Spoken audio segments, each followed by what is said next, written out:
남쪽 바다에 짠내가 섞인 바람이 험준한 산맥을 타고 넘어와 골짜기마다 비명 같은 소리를 내뱉던 어느 해 유독 매서웠던 겨울이었지요. 이 깊은 산자락 끝자락에는 대대로 기름진 땅을 일거부를 쌓았으나 그 마음씨만은 흉년든 논바닥처럼 쩍쩍 갈라져 있던 최씨 부인이 살고 있었답니다. 최씨 부인은 젊은 나이에 혼자 되어 외아들 승구를 손안의 옥처럼 애지중지하며 키웠는데 그 성미가 어찌나 불같고 표독한지 고을 사람들은 그녀의 집 근처에 발걸음조차 하기 꺼렸었다지요. 기와 지붕이 첩첩이 얹힌 웅장한 저택 안에는 쌀가마니가 산처럼 쌓여 있었으나 담장 밖으로 흘러나오는 것은 인심이 아니라 날카로운 호통 소리뿐이었다더군요. 그런 집에 선아라는 이름의 가난한 집딸이 며느리로 들어왔으니 그것이 마을 사람들에게는 두고두고 회자되는 비극의 시작이었던 것이었지요. 구독과 좋아요 눌러주시고 밤빛 야담 지금부터 시작합니다. 며느리 선아는 가난한 살림에 입 하나 덜기 위해 팔려오듯 시집을 왔지만 그 성품이 어찌나 고운지 뜰에 핀 들꽃조차 함부로 꺾지 못하는 심성을 가졌었지요.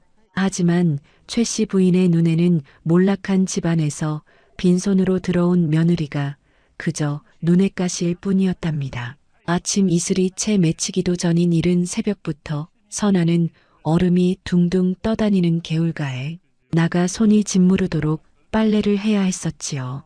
시어머니는 며느리가 조금이라도 숨을 돌릴 낯이면 이 천덕꾸러기야 밥 먹는 소리도 아깝다라며 모진 소리를 퍼부었고 때로는 빗자루를 휘둘러 여린 등수를 내리치기도 했었다지요.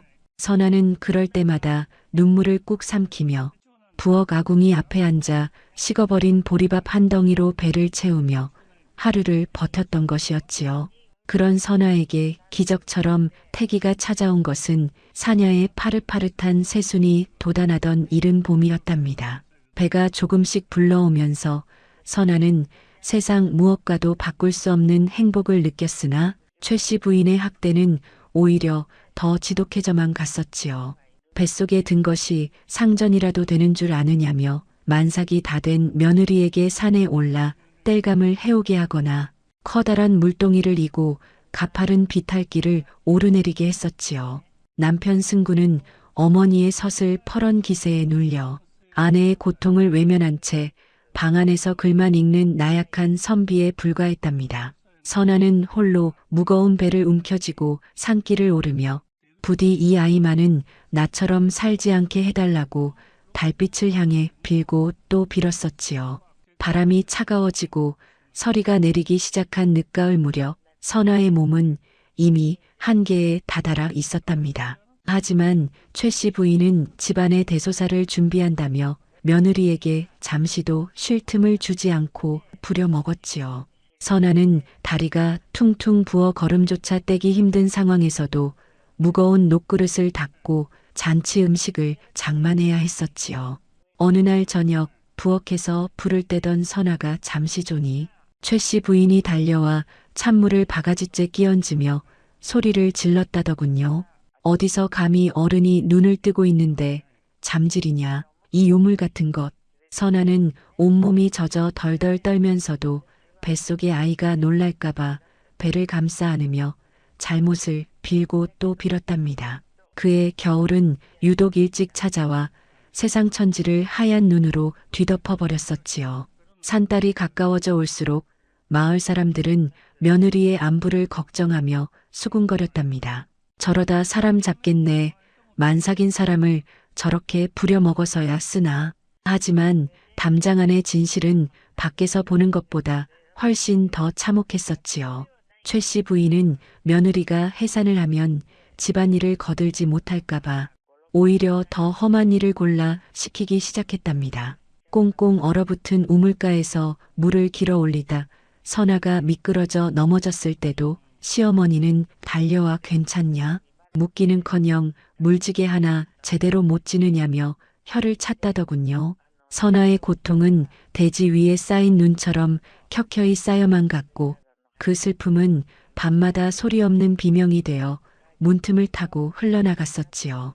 마침내 선아의 배가 조여들며 산통이 시작되던 밤, 밖에는 석가래를 부러뜨릴 듯한 눈보라가 몰아치고 있었고 낡은 뒷방 문틈으로는 칼바람이 사정없이 들이쳤었지요.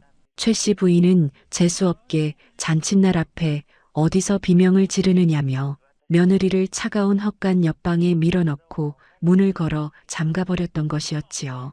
선아는 어둠 속에서 홀로 짓불 위에 누워 찢어지는 듯한 고통을 견디며 운명의 순간을 맞이하고 있었답니다. 어둠이 가장 깊게 깔린 그 시각, 선아가 있던 헛간 옆방 안에서는 기이한 일이 벌어지기 시작했었지요.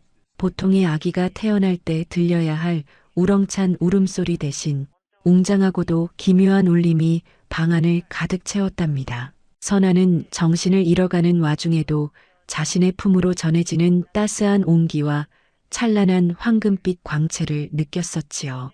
최 씨 부인은 밖에서 그 빛을 보며 달려왔으나 정작 문을 열었을 때 그녀를 맞이한 것은 상상조차 할 수 없는 경이로운 광경이었던 것이었지요. 포대기에 쌓인 것은 살결 고운 아기가 아니라 온몸에서 눈부신 금빛을 내뿜는 작은 송아지 한 마리였답니다. 갓 태어난 송아지의 몸은 순금보다 더 영롱하게 반짝였고 그 눈동자는 고요하고 깊었었지요. 이것이 오랫동안 구박 속에 살아온 선아에게 하늘이 내린 기이한 보답인 동시에 최 씨 가문에 닥쳐올 거대한 폭풍의 전조였던 것이었지요. 최 씨 부인의 눈동자가 일순간 탐욕의 불길로 일렁이기 시작했었지요. 산모인 선아의 안색이 흑빛이 되어 숨을 헐떡이는데도 시어머니의 관심은 오직 며느리의 품 안에서 찬란하게 빛나는 금빛 덩어리에만 쏠려 있었답니다.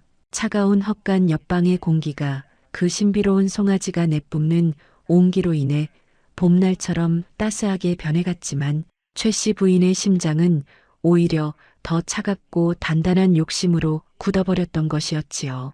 그녀는 며느리가 정신을 차릴 새도 없이 아기를 뺏듯 금송아지를 낚아채려 손을 뻗었으나 송아지가 내뱉은 나직한 숨결 한 번에 움찔하며 뒤로 물러나고 말았답니다. 그것은 짐승의 위협이 아니라 범접할 수 없는 신성한 기운이 풍기는 거부할 수 없는 위험이었지요. 시어머니는 황급히 방문을 걸어 잠그고 밖에서 서성이는 하인들에게 엄명을 내렸었지요. 방 안에서 본 것은 무엇이든 입 밖으로 내지 말거라. 만약 소문이 나면 내 놈들의 목숨이 온전치 못할 것이다. 최 씨 부인은 이제 이 금송아지가 자신을 조선 제1의 부자로 만들어줄 하늘의 보물이라 확신했답니다. 며느리 선아가 탈진하여 쓰러져 있는데도 그녀는 미역국 한 사발 챙겨주기는커녕 금송아지의 몸에 묻은 태물을 비단 치마폭으로 정성스레 닦아내기 시작했었지요. 닦아낼수록 송아지의 몸은 더욱 영롱한 노란빛을 띠었으며 그 광채가 방 안의 어둠을 완전히 몰아내고 벽지의 무늬 하나하나를 선명하게 비추었답니다.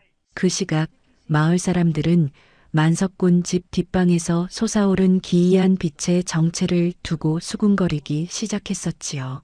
저것은 분명 예사로운 징조가 아니야. 혹시 용이라도 내려온 게 아닐까? 사람들은 호기심에 이끌려 최 씨 부인의 집 대문 앞으로 모여들었으나 굳게 닫힌 대문은 요지부동이었답니다. 최 씨 부인은 방 안에서 금송아지를 이리저리 살피며 그 무게를 가늠해보고는 혼자 미친 듯이 웃음을 터뜨렸다더군요. 이것이 진짜 순금이라면 우리 집 곳간을 수백 번은 더 채우고도 남을 것이다. 그녀의 머릿속에는 이미 도성으로 올라가 고관대작들에게 금을 팔고 더 큰 권세를 누리는 허황된 꿈이 가득 차 있었던 것이었지요. 선아는 한참 뒤에야 겨우 눈을 떴으나 자신의 품에 있어야 할 아이가 보이지 않자 가슴이 무너지는 듯 했답니다. 어머님, 제 아이는 어디 있습니까? 부디 제 아이를 보여주셔요. 선아의 애절한 목소리에도 최 씨 부인은 눈길 한 번 주지 않고 금송아지만을 꼭 껴안은 채 중얼거렸었지요. 아이는 무슨 놈의 아이냐. 이것은 하늘이 내게 내린 황금 덩어리다. 너 같은 천덕꾸러기가 이런 복을 불러왔을 리 없으니 필시 내가 지극정성으로 조상님께 빌어 얻은 결과로다. 시어머니의 뻔뻔한 말에 선아는 가슴이 미어지는 고통을 느꼈지만 산통의 여독이 풀리지 않아 손가락 하나 까딱할 힘조차 없었답니다. 신기한 점은 이 금송아지가 여느 짐승처럼 울거나 먹이를 찾지 않았다는 것이었지요. 그저 고요하게 눈을 감고 앉아 선아가 한숨을 쉴 때마다 그 빛을 더 강하게 내뿜으며 어미를 위로하는 듯 보였답니다. 최 씨 부인은 송아지가 혹여나 흠집이라도 날까봐 방바닥에 가장 두꺼운 솜니부를 깔고 송아지를 그 위에 눕혔었지요. 그러고는 며느리에게는 내가 낳은 요물이니 물 한 모금 마시지 말고 이 방을 지키거라며 매몰차게 밖으로 나갔답니다. 선아는 눈물이 앞을 가려 흐릿한 시야 속에서도 자신을 바라보는 금송아지의 깊은 눈동자에서 묘한 평안함을 얻었었지요. 날이 밝자 최 씨 부인은 평소 알고 지내던 은밀한 장사꾼들을 불러 모으기 시작했답니다. 아기가 아닌 송아지가 태어났다는 사실이 알려지면 관가에서 조사라도 나올까 두려웠기에 그녀는 서둘러 이 금덩어리를 처분하려 했던 것이었지요. 장사꾼들은 최 씨 부인의 은밀한 부름에 반신반의하며 모여들었으나 방 안에서 새어나오는 금빛을 보는 순간 그 자리에서 얼어붙고 말았답니다. 이것은 세상에 존재할 수 없는 금이옵니다. 부인, 사람의 손으로 만든 것이 아니라 하늘의 전기가 뭉쳐진 보물임이 분명하옵니다. 장사꾼들의 호들갑에 최 씨 부인의 어깨는 하늘 높은 줄 모르고 치솟았었지요. 최 씨 부인은 이제 선아를 며느리가 아니라 보물을 낳아준 하나의 도구로만 여기게 되었답니다. 그녀는 장사꾼들과 가격을 흥정하며 어떻게 하면 가장 높은 값을 받을 수 있을지 머리를 굴렸었지요. 그러는 동안에도 선아는 차가운 방바닥에서 홀로 산후의 고통을 견디고 있었는데 금송아지가 기어가 어미의 손을 하차주자 기이하게도 선아의 몸에 생기가 돌기 시작했다더군요. 송아지의 혀가 닿는 곳마다 멍 자국이 사라지고 지친 심신이 회복되는 기적이 벌어진 것이었지요.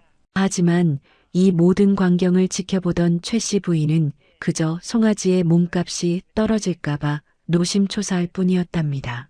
욕심에 눈이 멀면 사람의 도리마저 저버리게 되는 법이지요. 최 씨 부인은 장사꾼 중 한 명에게 금송아지를 보여주며 그 몸의 일부분을 떼어 성분을 확인해 보자고 제안했었지요.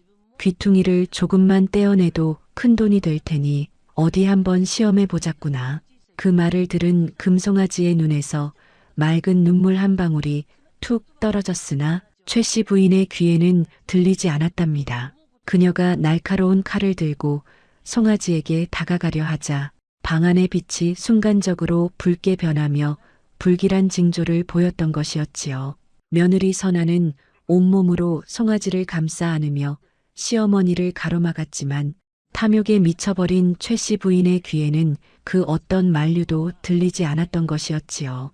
최 씨 부인의 손에 들린 날카로운 칼날이 파르르 떨리는 촛불빛을 받아 섬뜩한 은빛을 내뿜고 있었답니다. 며느리 선아는 갓 해산한 몸을 제대로 추스르지도 못한 채 금송아지를 자신의 품으로 더욱 깊숙이 끌어안으며 비명을 질렀었지요. 어머님, 제발 멈추셔요. 이 아이가 비록 짐승의 탈을 썼을지언정 제 배 아파 낳은 제 자식입니다. 하지만 탐욕이라는 지독한 독에 중독된 최 씨 부인의 눈에는 며느리의 절규가 그저 보물을 지키려는 하찮은 수작으로만 보였던 것이었지요. 시어머니는 며느리의 가냘픈 팔을 거칠게 뿌리치며 송아지의 매끄러운 뒷다리 쪽으로 칼끝을 들이밀었답니다. 이것이 진짜 금이라면 살점이 떨어지는 것이 아니라 금 조각이 떨어져야 마땅하다. 내 직접 확인하고 말 것이야. 그 서슬 퍼런 칼날이 금송아지의 살결에 닿으려던 바로 그 찰나였습니다. 갑자기 방 안의 공기가 얼어붙는 듯 하더니 금송아지의 몸에서 눈을 뜰 수 없을 만큼 강렬한 황금빛 섬광이 뿜어져 나왔었지요.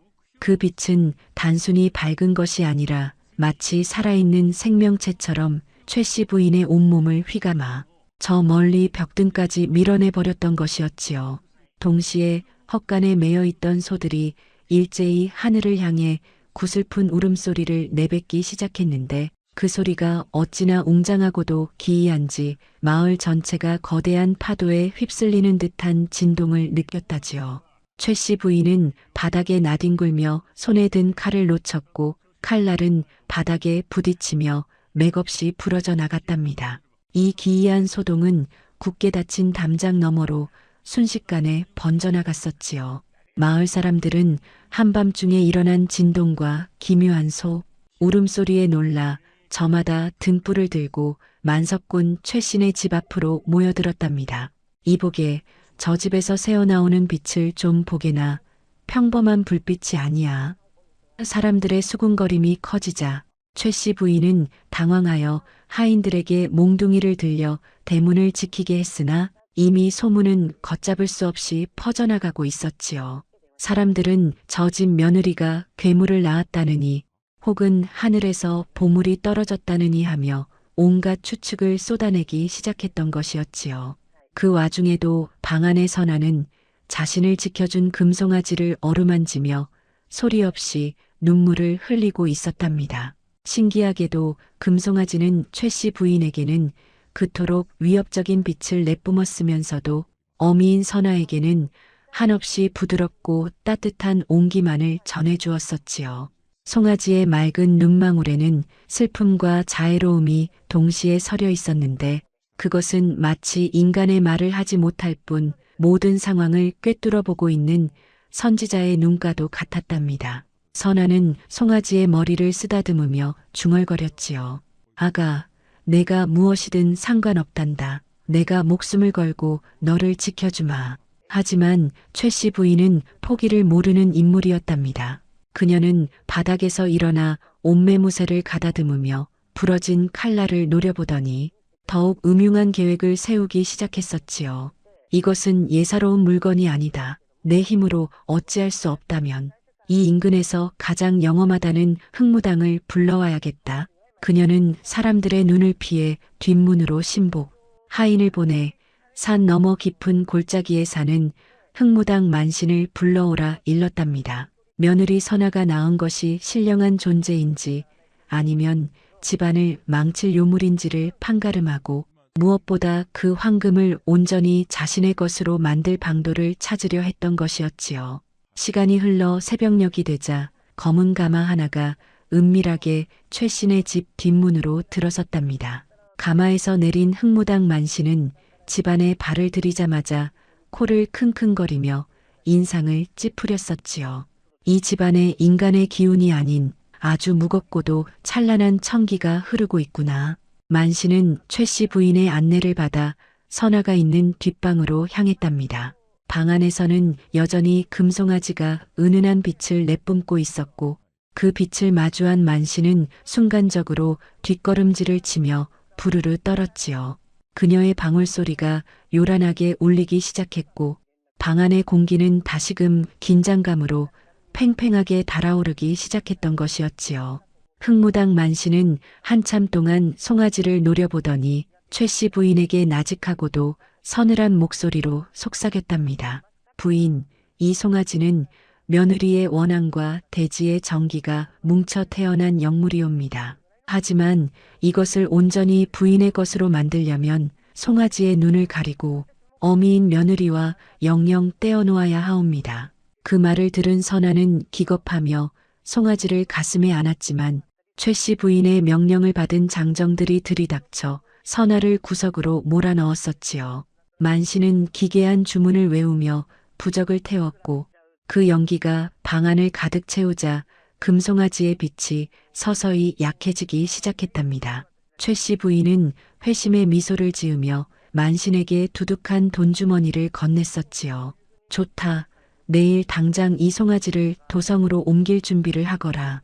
누구도 이 보물을 가로채지 못하게 철저히 감시해야 한다. 시어머니의 탐욕은 이제 며느리의 모성애마저 짓밟고 하늘이 내린 기적마저 돈으로 환산하려 들었답니다. 선아는 절망 속에 울부짖었으나 그녀의 목소리는 만신의 요란한 방울 소리와 최씨 부인의 비웃음에 묻혀 문 밖으로 나가지 못했었지요. 그렇게 깊어가는 밤 금송아지의 눈에서는 다시 한번 맑은 눈물이 흘러내렸고 마을을 감싸던 바람은 무언가 큰 재앙이 닥칠 것을 예고하듯 더욱 거세게 몰아치고 있었던 것이었지요. 흑무당 만신이 태운 부적의 연기가 방 안에 찬란했던 황금빛을 잿빛으로 덮어버리자 헛간 옆방의 공기는 순식간에 기괴한 한기로 가득 찼었지요. 선아는 아기를 빼앗긴 어미 새처럼 바닥을 기어다니며 울부짖었으나 장정들의 억센 손길은 매정하기만 했었답니다. 최씨 부인은 이제 송아지를 살아있는 생명이 아니라 자신의 가문을 일으켜 세울 거대한 금덩어리로만 보았기에 며느리의 눈물 따위는 안중에도 없었던 것이었지요. 만신은 송아지의 네 발을 붉은 노끈으로 묶고 눈에 검은 천을 덧씌우며 기괴한 주문을 의조렸는데 그럴 때마다 송아지의 몸에서 배어나오던 은은한 향기가 서서히 사라지고 퀴퀴한 비린내가 진동하기 시작했다더군요. 그 서슬 퍼런 광경을 문틈으로 지켜보던 남편 승구는 그저 문고리를 잡은 채 사시나무 떨듯 떨고만 있었답니다. 자신의 아내가 낳은 것이 무엇이든 그리고 제 어머니가 저지르는 일이 얼마나 천인공노할 짓인지 알고 있었으나 평생을 어머니의 치마폭에서 자란 그에게는 맞설 용기가 눈곱만큼도 없었던 것이었지요. 승구는 헛기침을 하며 안방으로 숨어들었지만 귀를 타고 들어오는 아내의 처절한 비명소리는 그의 심장을 송곳처럼 파고들었었지요. 이것이 소위 선비라 자처하며 그를 읽던 사내가 보여준 가장 비겁하고도 나약한 뒷모습이었답니다. 최씨 부인은 밤이 새도록 도성으로 떠날 채비를 서둘렀었지요. 가장 튼튼하고 화려한 가마를 준비하게 하고 가마 안쪽에는 비단요를 몇 겹이나 깔아 송아지가 다치지 않게 만반의 준비를 다했답니다. 그녀는 장부의 숫자를 써내려가며 이 송아지를 왕실에 바치면 얻게 될 자기와 재물을 상상하느라 입가에 음산한 미소를 머금었었지요. 내 팔자가 드디어 피는구나. 저 천한 며느리년인에게 이런 복덩이를 안겨줄 줄이야.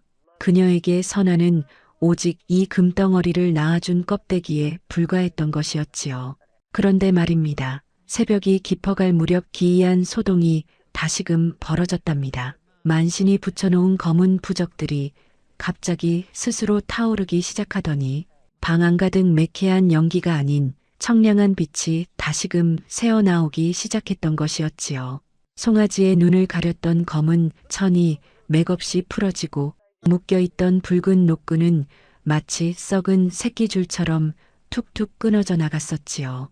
송아지는 천천히 몸을 일으켜 선아가 있는 구석진 곳을 향해 고개를 돌렸는데 그 눈에서 뿜어져 나오는 광채는 이전보다 훨씬 더 깊고도 서늘한 위엄을 띠고 있었답니다. 만신은 혼비백산하여 방울을 흔들었으나 송아지가 나직하게 내뱉은 숨결 한 번에 방울 소리가 뚝 끊겨버렸었지요. 이건 보통 영물이 아닙니다. 하늘의 분노가 서려 있습니다. 만신의 경고에도 불구하고 최씨 부인은 오히려 소리를 질렀답니다. 닥치거라. 내 놈이 돈을 더 뜯어내려 수작을 부리는구나. 당장 저 송아지를 가마에 실어라. 탐욕은 공포보다 앞섰고 최씨 부인은 이제 이성을 잃은 채 장정들을 재촉하여 송아지를 억지로 가마 안으로 밀어 넣었었지요. 선아는 가마의 채를 붙잡고 늘어졌으나 장정의 발길질에 채여 차가운 눈바닥 위로 나뒹굴고 말았답니다. 마을 사람들은 담장 너머로 일어나는 불빛과 소란을 지켜보며 침통한 표정을 지었었지요. 만석군 집안이 드디어 미쳐가는구나. 저 가여운 며느리를 어찌할꼬? 사람들은 혀를 찼지만 최씨 부인의 권세가 두려워 아무도 나서지 못했답니다. 어둠을 뚫고 가마를 든 장정들이 대문을 나설 때 하늘에서는 때 아닌 마른 벼락이 저 산맥을 흔들었었지요. 그것은 대지가 내뱉는 신음이자 하늘이 최 씨 부인의 죄상을 낱낱이 기록하며 내리는 엄중한 경고였던 것이었지요.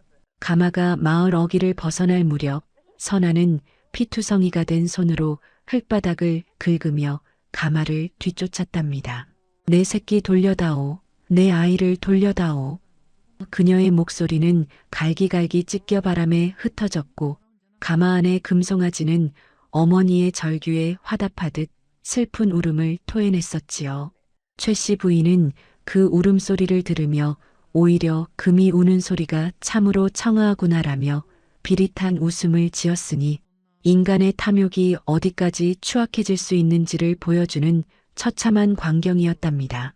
새벽 안개가 자욱하게 깔린 산길 위로 한 여인의 한과 한 노파의 욕망이 뒤엉킨 기이한 행렬은 그렇게 도성을 향해 소리 없이 나아갔던 것이었지요. 안개가 자욱하게 깔린 산맥의 굽이기를 따라 최 씨 부인의 끝없는 욕망을 실은 가마가 위태롭게 산길을 오르고 있었답니다. 동이 틀 무렵의 산공기는 날카로운 칼날처럼 살결을 파고들었지만 가마 곁을 지키는 최 씨 부인의 얼굴에는 추위 따위는 잊은 듯 벌건 탐욕의 기운이 가득했었지요. 그런데 참으로 기이한 일은 가마 안에 실린 금송아지의 크기는 갓 태어난 강아지만큼 작았음에도 불구하고 가마를 맨 장정들의 어깨가 무너질 듯 휘어지며 비명을 지르고 있었다는 것이었지요. 장정들은 땀을 비오듯 흘리며 발을 헛디뎠고 가마채가 삐걱거리는 소리는 마치 거대한 산맥이 신음을 내뱉는 듯 음산하게 산울림을 쳤던 것이었지요. 최 씨 부인은 장정들을 채찍질하듯 몰아세우며 도성으로 향하는 걸음을 재촉했답니다.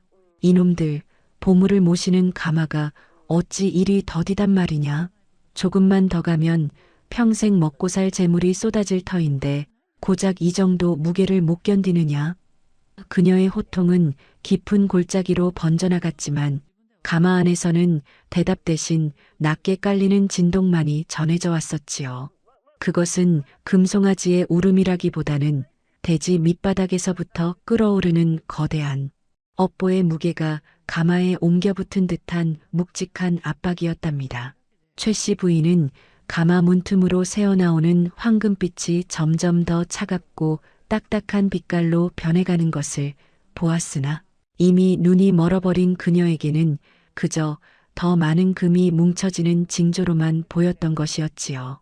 그 시각 집안에 홀로 남겨진 선아는 차가운 방바닥에 엎드려 핏기 없는 손으로 빈 포대기를 가슴에 품고 있었답니다. 산후의 고통과 아이를 뺏긴 슬픔이 온몸을 짓눌렀으나 선아의 정신만은 기이할 정도로 맑아져 먼 곳으로 떠나가는 가마의 움직임을 느끼고 있었지요. 아가, 부디 무사히 돌아오너라.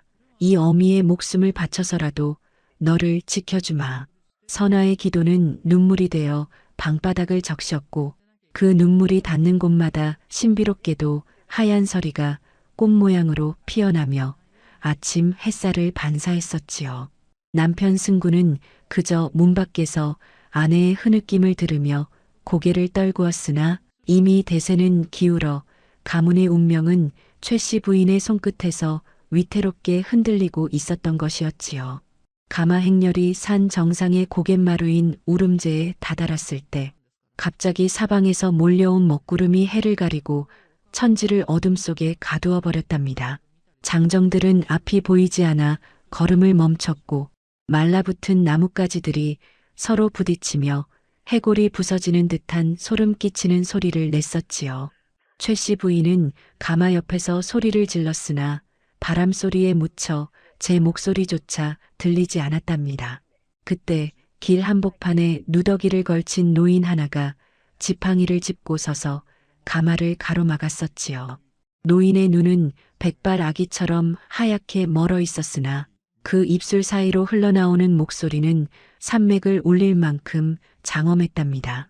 욕심이 과하면 황금이 돌이 되고 생명이 죽음이 되는 법을 어찌 모르는가. 지금이라도 그릇된 마음을 버리고 제자리로 돌려놓는다면 가문의 명맥은 보존할 수 있을 것이로다. 노인의 경고에 최 씨 부인은 오히려 콧방귀를 뀌며 하인들에게 노인을 치우라 명했었지요. 어디서 미친 노인네가 감히 내 보물 앞길을 막느냐. 저 영물을 탐내어 수작을 부리는 게로구나. 최 씨 부인의 외침과 동시에 노인은 안개처럼 호련히 사라졌고 가마 안에서는 금송아지의 슬픈 울음소리가 단 한 번 길게 울려 퍼졌답니다. 가마 안의 황금빛은 이제 노란색이 아니라 핏빛이 섞인 붉은 빛으로 변하며 가마 덮개를 뚫고 나올 듯 일렁였었지요. 장정들은 공포에 질려 가마를 내려놓으려 했으나 손바닥이 가마채에 달라붙은 듯 떨어지지 않아 울며 겨자 먹기로 전진할 수밖에 없었답니다. 최 씨 부인은 가마 문을 살짝 열어 안을 확인하려 했으나 안에서는 사람의 손길을 거부하는 서늘한 냉기가 뿜어져 나와 그녀의 손가락 끝을 얼려버렸지요. 하지만 그녀는 손끝이 시려오는 고통조차 금이 너무 순수하여 차가운 것이라 자위하며 끝내 가마를 포기하지 않았던 것이었지요. 어둠이 걷히고 가마가 다시 산을 내려가기 시작했을 때 가마가 지나간 자리에는 풀 한 폭이 남지 않고 검게 타버린 자국만이 남았었지요. 산짐승들은 일제히 숨어들어 숲은 죽은 듯 고요해졌고 오직 가마가 삐걱거리는 기괴한 소음만이 산을 메웠답니다. 도성이 저 멀리 보이기 시작하자 최 씨 부인의 입가는 경련하듯 떨리며 환희에 젖어들었었지요. 이제 조금만 더 가면 꿈에 그리던 부귀영화가 손에 잡힐 듯 가까워졌으나 가마 속 금송아지의 무게는 이제 장정 8명이 들어도 땅 밑으로 꺼질 듯 무거워져 있었던 것이었지요. 그것은 곧 들이닥칠 천벌의 무게였으며 인간의 욕망이 빚어낸 거대한 재앙의 서막이었던 것이었지요. 드디어 도성 대문이 저 멀리 웅장한 자태를 드러냈을 때 저녁 노른 피를 뿌린 듯 유독 붉게 물들어 성벽을 타고 흘러내리고 있었답니다. 가마꾼들의 발바닥은 이미 터져 피로 물들었고 어깨뼈는 어긋나 비명을 지르고 있었으나 최 씨 부인의 표정은 오직 환희에 젖어 광기 어린 눈빛만을 번뜩이고 있었지요. 도성의 번화한 거리에 들어서자 사람들은 기이한 가마의 행렬을 보며 가던 길을 멈추고 웅성거리기 시작했었지요. 가마 덮개 사이로 새어나오는 그 붉은 금빛은 보는 이의 심장을 서늘하게 만들 만큼 강렬했고 가마가 지나가는 자리마다 도성의 단단한 돌바닥이 쩍쩍 갈라지며 깊은 자국을 남겼던 것이었지요. 사람들은 저 가마 속에 무엇이 들었기에 땅이 주저앉는가라며 수군거렸고 그 소문은 바람보다 빠르게 대궐 근처까지 퍼져나갔답니다. 그때 도성에서 가장 권세가 높기로 소문난 정승 가문의 집사들이 앞길을 막아섰었지요. 어디서 온 가마이기에 도성의 법도를 어기고 길을 파헤치며 다니느냐. 최 씨 부인은 기다렸다는 듯 가마 곁으로 다가와 비단 소매를 걷어붙이며 거만하게 대답했답니다. 이 안에는 하늘이 이 나라의 국운을 위해 내리신 영물이 들어있으니 함부로 입을 놀리지 마시오. 정승 대감께 직접 보여드릴 보물이로다. 그녀의 목소리에는 이제 인간의 도리는커녕 귀신조차 두려워하지 않을 오만함이 가득 배어 있었던 것이었지요. 정승의 저택으로 인도된 가마는 넓은 마당 한가운데에 내려졌으나 땅바닥이 가마의 무게를 이기지 못하고 푹 꺼지며 먼지를 일으켰었지요. 장정들은 가마채를 놓자마자 그대로 바닥에 쓰러져 피를 토하며 신음했으나 최 씨 부인은 그들의 고통 따위는 안중에도 없었다더군요. 정승 대감이 거드름을 피우며 사랑채에서 나오자 최 씨 부인은 넙죽절을 올리며 가마문을 조심스레 열어젖혔답니다. 순간 마당 가득 차갑고도 날카로운 금빛이 소용돌이치며 사람들의 눈을 멀게 할 듯 쏟아져 나왔었지요. 가마 속 금송아지는 이제 이전보다 더 크게 자라나 있었는데 그 몸은 순금보다 더 단단하고 차가운 질감으로 변해 있었으며 눈동자는 핏빛을 머금은 채 정승을 빤히 쳐다보고 있었답니다. 그 시각 시골집 뒷방에 홀로 남겨진 선아는 갑자기 가슴을 움켜쥐며 피를 한 움큼 쏟아냈었지요. 아가, 내가 고통받고 있구나. 저들의 욕심이 너를 돌로 만들고 있구나. 선아의 영혼은 이미 산맥을 넘어 도성의 마당에 닿아 있었고 그녀의 슬픔은 하늘에 닿아 먹구름을 불러 모으고 있었답니다. 정승대감은 금송아지를 보는 순간 평생 쌓아온 명예와 이성은 온데간데 없이 사라지고 오직 밑바닥의 탐욕만이 솟구쳐 올랐었지요. 과연 천하의 보물이로다. 이것만 있으면 내 일족이 천년을 부귀영화를 누리겠구나. 그는 최 씨 부인에게 엄청난 재물을 약속하며 당장 송아지를 자신의 밀실로 옮기라 명했답니다. 하지만 말입니다. 송아지를 옮기려던 하인들이 송아지의 몸에 손을 대는 순간 마치 끓는 기름에 손을 넣은 듯한 끔찍한 비명이 터져 나왔었지요. 송아지의 금빛 피부는 이제 사람의 온기를 거부하는 서늘한 살기로 가득 차 있었고 그 무게는 이제 도성 전체를 짓누를 만큼 무거워져 있었던 것이었지요. 최 씨 부인은 당황하여 직접 송아지를 만지려 했으나 송아지가 나직하게 내뱉은 숨결 한 번에 그녀의 비단 옷자락이 순식간에 재가 되어 흩어졌답니다. 이것은 하늘이 내린 마지막 경고였으나 정승과 최 씨 부인은 이미 악기에 씌운 듯 눈앞에 황금만을 쫓으며 파멸의 구렁텅이로 제 발로 걸어 들어가고 있었던 것이었지요. 밤이 깊어지자 도성 하늘에는 불길한 혜성이 나타나 꼬리를 길게 늘어뜨렸고 정승의 저택 안에서는 인간의 것이라고는 믿기지 않는 기괴한 웃음소리와 통곡 소리가 뒤섞여 흘러나오기 시작했었지요. 최 씨 부인은 자신이 이긴 줄 알고 정승이 건넨 황금 궤짝을 어루만지며 환희에 찼으나 정작 그 궤짝 안에서 무엇이 기어나올지는 꿈에도 상상하지 못했던 것이었지요.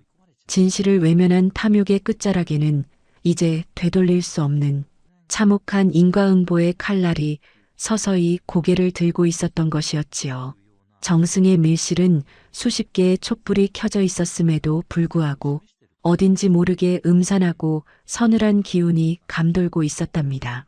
최 씨 부인은 정승이 내어준 가문의 부귀영화를 약속하는 황금 문서를 품에 꼭 안은 채 가마 속에서 빛나는 금송아지를 탐욕스러운 눈으로 훑어내리고 있었지요. 정승 또한 마른 침을 삼키며 송아지의 눈부신 몸을 쓰다듬으려 손을 뻗었는데 그 순간 밀실의 촛불들이 일제히 푸른 빛을 내뿜으며 파르르 떨리기 시작했던 것이었지요.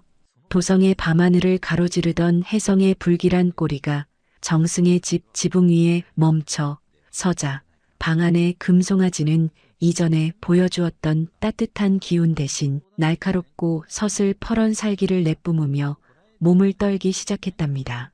그 시각 시골집의 선아는 마지막 남은 힘을 다해 단정히 앉아 하늘을 향해 두 손을 모으고 간절히 빌고 또 빌었었지요.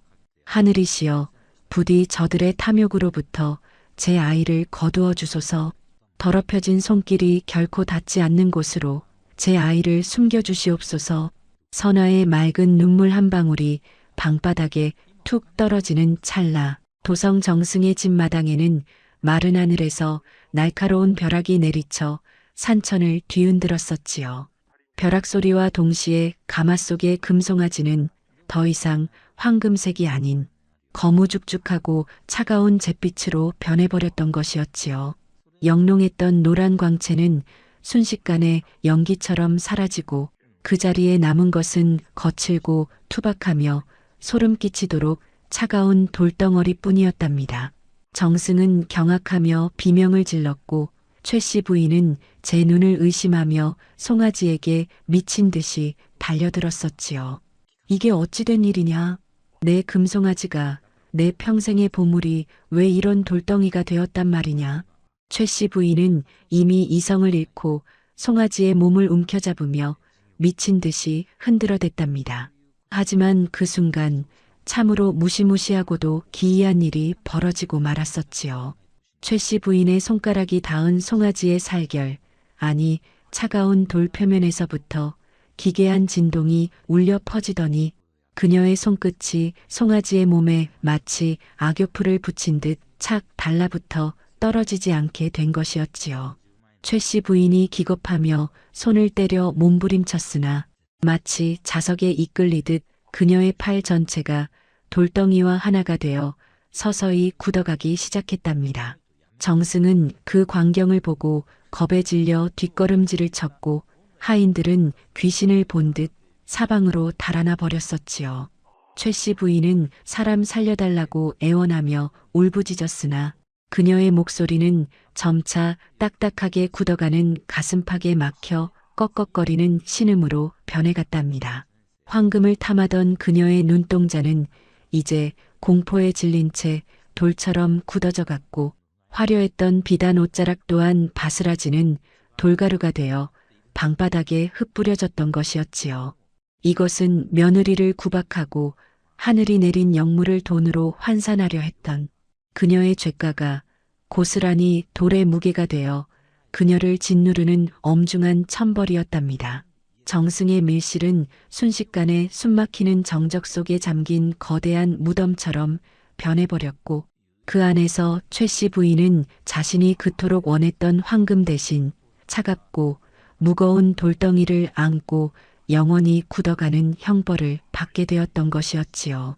도성 사람들은 정승의 집 밀실에서 흘러나오는 기괴한 비명소리에 밤잠을 설쳤으며 다음 날 아침 정승의 집 마당에는 거대한 돌덩이 하나가 최 씨 부인의 모습으로 굳어 있는 것을 발견하고는 혼비백산하여 달아났다더군요.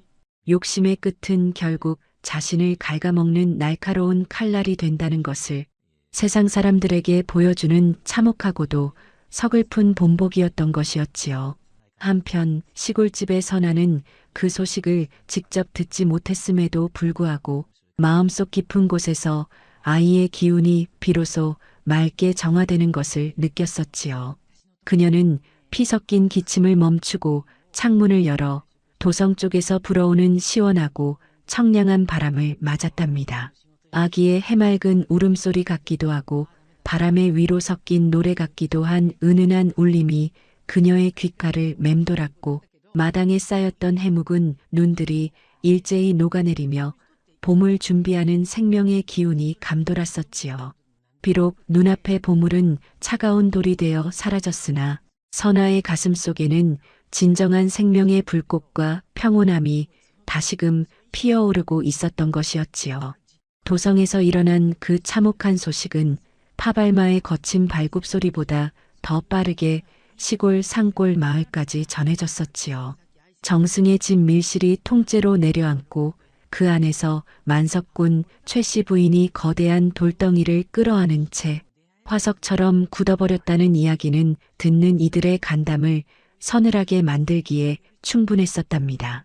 사람들은 하늘이 살아계신 게로다라며 고개를 끄덕였고 탐욕이 빚어낸 그 기괴한 조각상이 도성 사람들 사이에서 공포와 경멸의 대상이 되었다는 소문이 꼬리에 꼬리를 물고 이어졌었지요.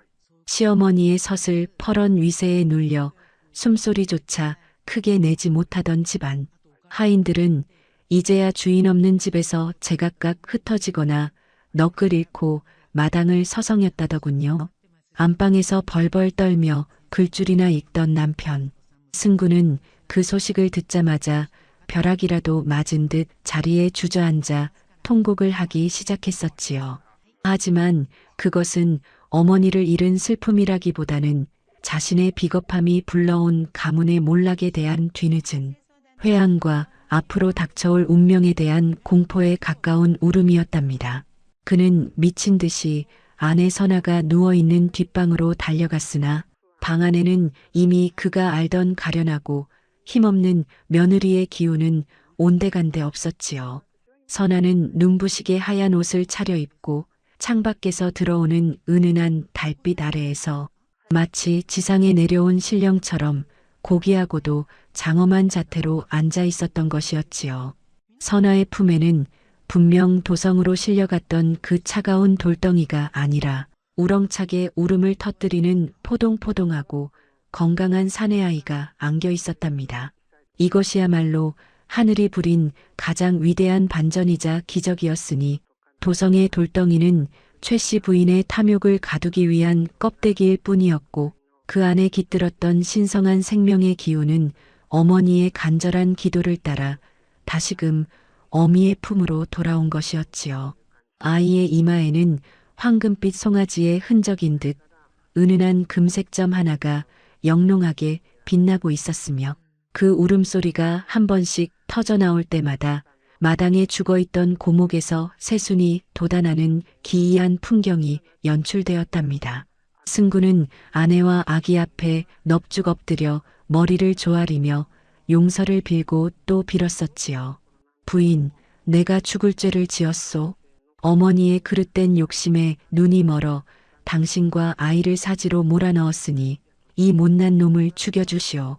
하지만 선아는 원망의 말 대신 남편의 손을 가만히 잡으며 자애로운 미소를 지어 보였답니다. 이미 지나간 업보입니다. 이제 우리에게 남은 것은 이 아이를 바른 길로 키워내는 것뿐이니 더 이상 과거의 눈물을 흘리지 마셔요. 그녀의 목소리는 산맥을 타고 흐르는 맑은 시냇물처럼 평온했고 그 말 한마디에 집안을 감싸고 있던 음산한 기운은 안개처럼 씻겨 내려갔었지요. 마을 사람들은 이제 이 집을 돌덩이 집이라 부르며 피하는 대신 금송아지, 아이가 태어난 축복받은 집이라 칭송하며 모여들기 시작했답니다. 최 씨 부인이 남을 핍박하며 쌓아 올린 그 거대한 재산들은 선아의 뜻에 따라 가난한 백성들에게 고루 나누어졌고 곳간이 비어갈수록 마을 사람들의 웃음소리는 더욱 크게 담장을 넘어 올려 퍼졌었지요. 탐욕으로 가득 찼던 저택은 이제 진정한 인정과 사랑이 넘치는 공간으로 탈바꿈하게 되었으며 선아는 고을에서 가장 존경받는 안주인으로 남게 되었던 것이었지요. 하지만 도성의 밀실에 남겨진 최 씨 부인이 변한 그 돌덩이 조각상은 여전히 그 자리에 남아 세상 사람들에게 소리 없는 가르침을 주고 있었답니다. 정승은 그 불길한 돌덩이를 치우려 백방으로 노력했으나 어떤 장정도 어떤 기계도 그 돌을 옮기지 못해 결국 정승조차 가문의 명예를 잃고 산으로 숨어들어야 했다더군요. 인간의 욕심이 빚어낸 그 무거운 무게는 결국 자신을 파멸시키고 가장 소중한 것들을 잃게 만든다는 진리를 온몸으로 증명하고 있었던 것이었지요. 밤이 깊어가고 선아의 집 마당에는 아기의 평온한 숨소리와 함께 은은한 황금빛 안개가 서서히 내려앉았답니다. 그것은 하늘이 내린 축복이자 이 땅의 모든 억울한 이들에게 건네는 따뜻한 위로의 손길이었지요. 선아는 아기를 꼭 껴안으며 시어머니가 돌이 되어버린 그 참혹한 교훈을 잊지 않겠노라 다짐하고 또 다짐했었지요. 진정한 보물은 손에 잡히는 황금이 아니라 사람의 마음속에 깃든 사랑과 인내라는 것을 그녀는 자신의 고통스러운 삶을 통해 비로소 증명해낸 것이었답니다. 고울을 떠들썩하게 했던 그 소동도 세월이라는 무거운 이불 아래 차츰 잦아들었으나 선아의 집 마당에 깃든 그 은은한 광채만은 결코 시들지 않았었지요. 아이는 하루가 다르게 무럭무럭 자라났는데 그 영특함과 기운이 어찌나 뛰어난지 6살이 되었을 무렵에는 이미 세상의 모든 이치를 깨우친 어른처럼 깊고도 맑은 눈망울을 지녔다더군요. 아이의 이마 한가운데 박힌 그 영롱한 금색점은 해가 갈수록 더욱 찬란한 빛을 내뿜으며 이 집안이 하늘의 극진한 보살핌을 받고 있음을 온 세상에 증명하고 있었답니다. 선아는 그 신성한 기운을 빌려 제 배를 불리기보다 마을에 굶주린 이들을 위해 곳간을 활짝 열고 병든 자들을 치료하는데 온 힘을 쏟았으니 만석군의 제사는 이제 탐욕의 상징이 아니라 고을 전체를 먹여 살리는 든든한 생명줄이 되었던 것이었지요. 남편 승구 또한 이전에 비겁하고 나약했던 모습은 찾아볼 수 없을 만큼 선아의 곁에서 묵묵히 집안의 대소사를 돌보며 평생을 속죄하는 마음으로 살아갔답니다. 그는 아내의 지혜를 스승 삼아 뒤늦게 학문에 정진하였고 훗날 조정에 나아가 백성들의 고통을 누구보다 깊이 헤아리는 어진 관리가 되어 가문의 명예를 비로소 바로 세웠다지요. 하지만 도성 정승의 집 밀실에 남겨진 그 기괴한 돌덩어리만은 수십 년의 풍파 속에서도 결코 깎이지 않고 그 자리에 그대로 남아 사람들의 간담을 서늘하게 했었지요. 어떤 이름난 석공이 와서 커다란 망치를 휘둘러도 불꽃만 튈 뿐 흠집 하나 나지 않았고 돌덩이를 가린 검푸른 이끼조차 생전에 시어머니 최 씨 부인의 그 매서운 눈매를 닮아보는 이들이 절로 고개를 돌리게 했다더군요. 그 돌은 이제 단순한 바위가 아니라 인간의 끝없는 탐욕이 빚어낸 참혹한 결말을 상징하는 서글픈 이정표가 되어 지나가는 길손들의 발길을 멈추게 했었지요. 사람들은 그 차가운 돌덩이 앞을 지날 때마다 욕심은 제 몸을 꼿꼿이 굳게 만들고 인덕은 만물을 살린다는 선화의 가르침을 다시금 가슴 깊이 새기며 지나갔답니다. 선화는 장성한 아들과 함께 매년 그 돌을 찾아가 정성껏 제를 올리며 비록 자신을 핍박했던 시어머니였으나 그 영혼만은 부디 차가운 돌 속에서 벗어나 참된 평안을 얻기를 간절히 빌고 또 빌었었지요. 그녀의 지극한 효심과 끝없는 자비심은 돌덩이에 실린 냉기마저 조금씩 녹여갔고 어느 해 봄에는 그 딱딱한 돌표면 위로 이름 모를 하얀 꽃 한 송이가 기적처럼 피어났다는 이야기도 마을에 전해진답니다. 세월은 유수와 같이 흘러 선화에 고왔던 머리에도 하얀 서리가 내려앉았지만 그녀의 품 안에서 시작된 그 황금빛 사랑은 멈추지 않고 후손들에게 대물림되었지요. 아기는 장성하여 나라의 큰 국난을 지략으로 막아내고 백성들의 추앙을 받는 영웅이 되었으나 결코 교만하지 않고 어머니의 가르침을 따라 소박하고 정결한 삶을 지켜나갔다지요. 마을의 작은 뒷방 집불 위에서 시작된 이 기이한 야담은 이제 산맥을 넘고 바다를 건너 이 땅의 모든 이들에게 참된 불안 무엇인가를 묻는 장엄한 울림이 되었던 것이었지요. 지금도 비바람이 몰아치는 깊은 밤이면 도성의 옛 정승집 터 근처에서는 누군가의 낮은 흐느낌 소리가 들린다고 하지만 선화의 집터에서는 여전히 아기의 해맑은 웃음소리와 금송아지의 청아한 울음이 섞인 따뜻한 바람이 불어온다지요. 그것은 보이지 않는 하늘의 이치가 오늘도 우리 곁을 지키고 있다는 가장 확실한 증거이자 선한 마음으로 인내하며 사는 이들의 앞날에는 반드시 찬란한 햇살이 비친다는 변치 않는 약속이었던 것이었지요. 선아와 금송아지 아이가 남긴 그 눈부신 흔적은 오늘도 길 잃은 나그네의 앞길을 비추는 은은한 등불처럼 우리네 가슴 속에서 영원히 반짝이고 있답니다.